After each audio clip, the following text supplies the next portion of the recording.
السلام علیکم ناظرین۔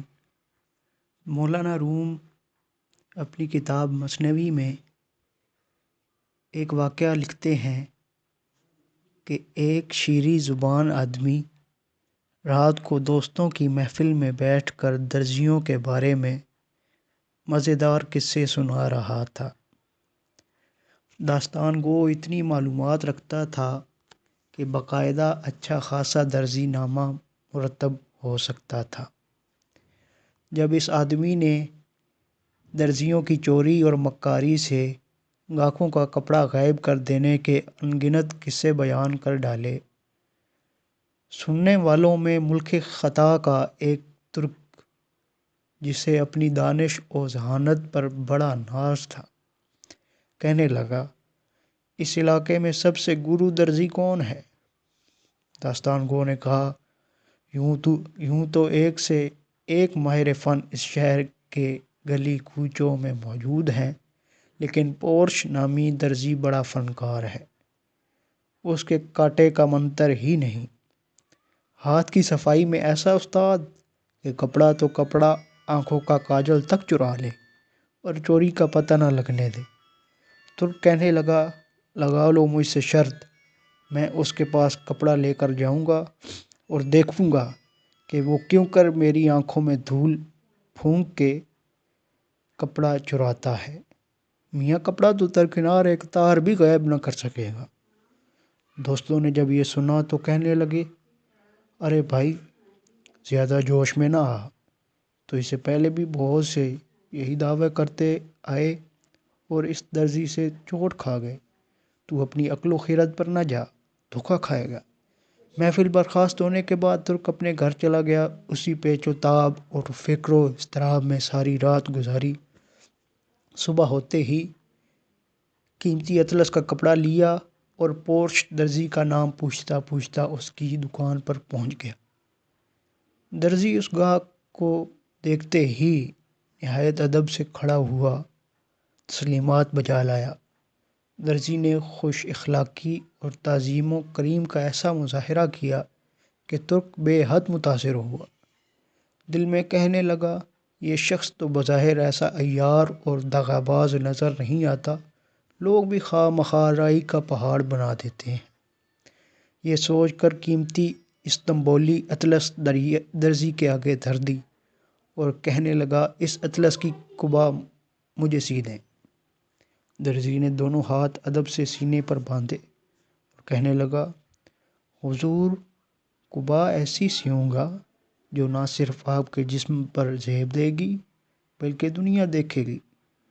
اس نے کپڑا گز سے ناپا، پھر کاٹنے کے لیے جا بجا اس پر نشان لگانے لگا۔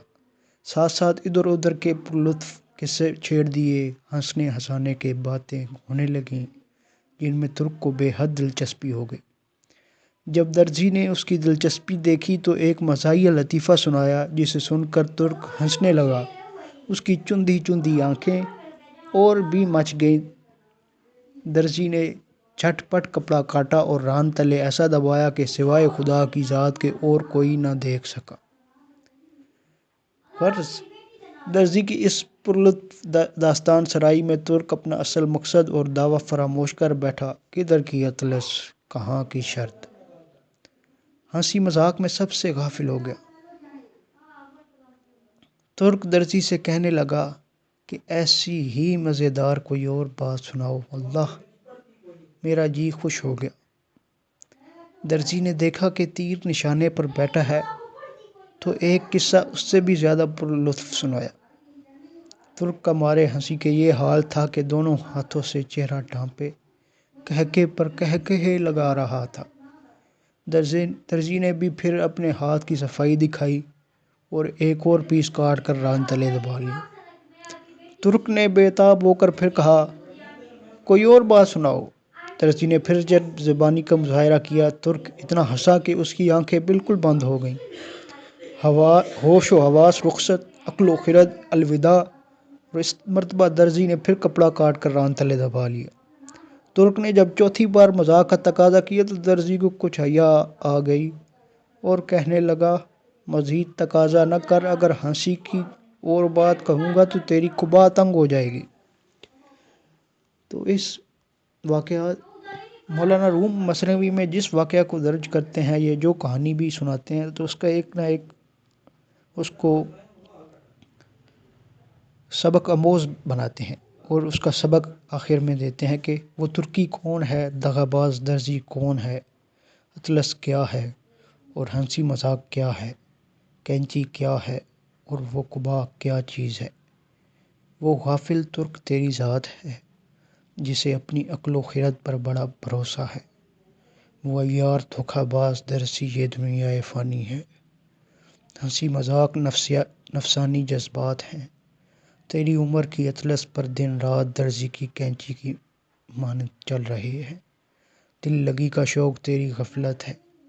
اطلس کی قبا تجھے تقویٰ، بھلائی اور نیکی کے لیے سلوانی تھی، وہ فضول مذاق اور کہکہوں میں تباہ و برباد ہو گئی۔ اے عزیز، اپنے ہوش و حواس درست کر، ظاہر کو چھوڑ، باطن کی طرف آ۔ تیری قیمتی عمر کی اطلس لیل و نہار کی کینچی سے دنیا کا مکار درزی ٹکڑے ٹکڑے کر کے چرائے جا رہا ہے، اور تو ہنسی مذاق میں مشغول ہے۔ شکریہ۔